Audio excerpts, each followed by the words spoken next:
एक चींटी शक्कर के ढेर में रहा करती थी और एक चींटी नमक के ढेर में रहा करती थी। दोनों सगी बहन थी, दोनों सगी बहन थी।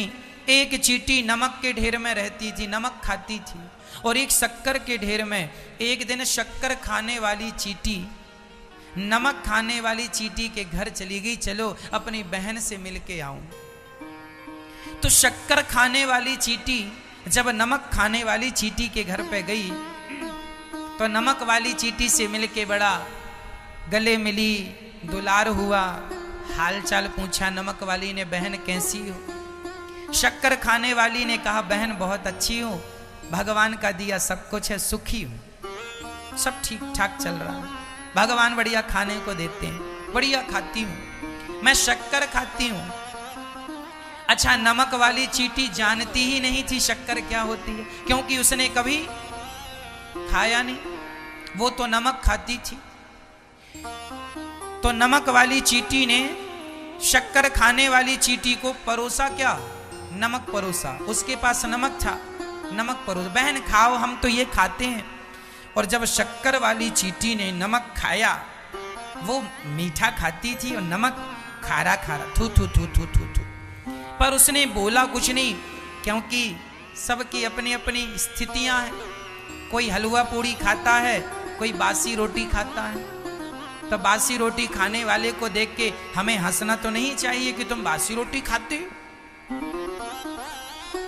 सबकी अपनी अपनी मजबूरियां हैं, हंसना नहीं चाहिए। तो शक्कर वाली चींटी बड़ी समझदार थी, उसने कुछ बोला नहीं और उसने अपनी बहन को निमंत्रण दिया, बहन कभी हमारे घर आओ। एक दिन नमक वाली चींटी ने प्लान बनाया कि चलो हम अपनी बहन से मिलने जाते हैं। पर नमक वाली चींटी बड़ी होशियार थी, उसको लगा यदि हम अपनी बहन से मिलने गए, उसने कहा था हम शक्कर खाते हैं, पता नहीं वो शक्कर जाने कैसी होती होगी, हमारे नमक से अच्छी होती है कि नहीं, पता नहीं हमें अच्छी लगती है कि नहीं। एक काम करो, अपना थोड़ा सा नमक लेके ही चलो, भूख लगी तो खा सकते हैं। तो नमक वाली चींटी जब गई तो अपने मुंह में नमक का ढेला दबा के ले गई, यहां किनारे पे, यहां दबा लिया, नमक लेकर गई और शक्कर खाने वाली चींटी के पास पहुंच गई। शक्कर वाली ने गले लगाया, बहन कैसी हो, बड़े दिनों में आई हो, बैठो, सब हालचाल अच्छा, सब कुशल मंगल है, जरा बैठो। पानी पिलाया, अब परोस दिया शक्कर, ले बहन शक्कर खाओ। अब वो नमक वाली चींटी जो थी, उसके मुंह में एक्चुअली नमक का ढेला ऑलरेडी पहले से था, तो नमक होने के कारण वो खा तो शक्कर रही थी, पर उसके मुंह में नमक होने से शक्कर भी खारी हो जा रही थी। क्योंकि शक्कर खाने के पहले आप जरा मुंह में नमक रख लीजिए, और शक्कर को नमक के साथ मिला के खाएंगे तो शक्कर का स्वाद कम आएगा, नमक का स्वाद ज्यादा आएगा। आप प्रैक्टिकल कर सकते हैं। उसके मुख में नमक था और वो शक्कर खाए, 10 मिनट से शक्कर खा रही थी। तो शक्कर वाली चींटी ने पूछ लिया, बहन ये बताओ शक्कर कैसी लगी? तो नमक वाली ने कहा, बहन कैसी भी नहीं लगी, जैसे रोज लगती थी वैसी लग रही है। अब शक्कर वाली ने कहा, राम राम, ये शक्कर के ढेर पे बैठ के कुछ गड़बड़ है, बहन अपना मुंह खोलो। जब मुंह खोला तो उसके मुंह में इतना बड़ा नमक का ढेला, अरे इसे गिरा, उसे हटाया, और जब हटा करके शक्कर खाया तो वो नमक वाली तो नमक भूल के शक्कर की दीवानी बन गई। वाह इतनी बढ़िया, हमने तो पहली बार खाई है, कभी खाया नहीं, तुम इतना बढ़िया खाती हो, बताया नहीं। शक्कर वाली ने कहा, 10 मिनट से तुम खा रही थी लेकिन तुम्हारे मुंह में नमक था। उसी तरह वो नमक वाली चींटी और कोई नहीं है, हम सभी वो नमक की चींटियां।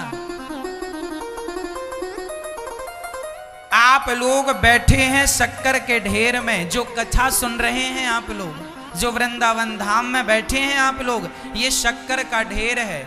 शक्कर के ढेर में बैठकर आप खा तो शक्कर रहे हैं, लेकिन शक्कर का स्वाद नहीं मिल रहा, क्योंकि आपके मुंह में ऑलरेडी पहले से नमक दबा है। ये नमक क्या है? बेटा बेटी की मोह ममता, धन दौलत पद प्रतिष्ठा की तुम्हारी ये जो मोह ममता है ना, बेटी ठीक हो, वो ठीक है, तुम ठीक रहो यहां। हाँ, सब कुशल है वहां, तुम अपना ध्यान रखो। ये जो तुम्हारा नमक का ढेला मुंह में तुमने इतना बड़ा दबा रखा है ना, इसे हटा दो।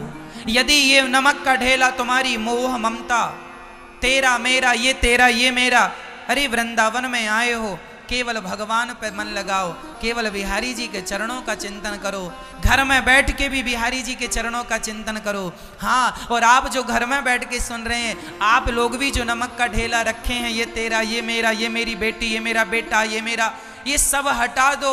और एक बात याद रखो, मेरे तो गिरधर गोपाल दूसरो ना कोई। जब ये समझ में आ जाएगा तो फिर शक्कर का स्वाद मिलेगा। ये नमक का ढेला गिरा दो जल्दी से, भूल जाओ सब कुछ, याद ना रखो। पर विडंबना ऐसी है कि बुढ़ापे में भगवान थोड़ा थोड़ा सब भुलाने लगते हैं तो आदमी चमनप्राश खाना शुरू कर देता।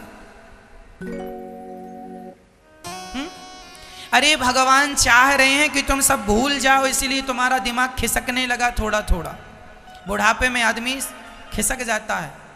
भगवान कहते हैं कि तुम इसलिए खिसका देते हैं भगवान, ताकि तुम्हारे मन से बेटा बेटी की मोह ममता निकल जाए। लेकिन आदमी और चमनप्राश खा खा के और अटैच होता जाता, मेरा बेटा मेरी बेटी, छोड़ता नहीं है। जितना ज़्यादा आदमी उम्र में बढ़ता जाता, मैंने सुना है, मेरा अनुभव है जीवन का, रिसर्च है मेरी, कि आदमी की आयु जितनी बढ़ती है वह मोह माया में उतना ही उलझता जाता है। क्या ये सही है?